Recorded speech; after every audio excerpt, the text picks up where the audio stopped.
Hey guys, what's up? In this tutorial I will show you really quickly how you can enable or disable the saved memories feature in conversations on chats you have with the AI on Perplexity AI. It is very simple, guys. For example, these saved memories may serve as references or reference for the artificial intelligence whenever you communicate with the artificial intelligence. So, for example, it may refer to one of your past conversations, and that way apply context to your conversations. So you may enable that feature really quickly and easily here on Perplexity AI. Let me show you how to do that.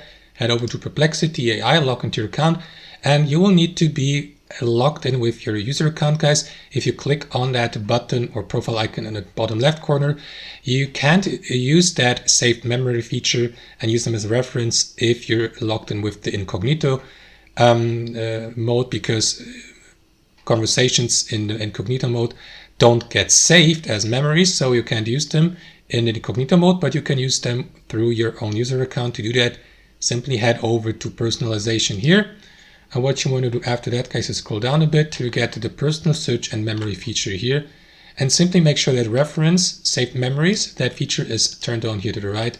And that's basically it. You may edit your saved memories, and for example, by clicking on manage here, and delete those memories you don't want to be used as reference anymore, or because you have run out of space here in your subscription or membership on Perplexity. So that's how it works, guys, in practice. Thanks for watching, and see you next time.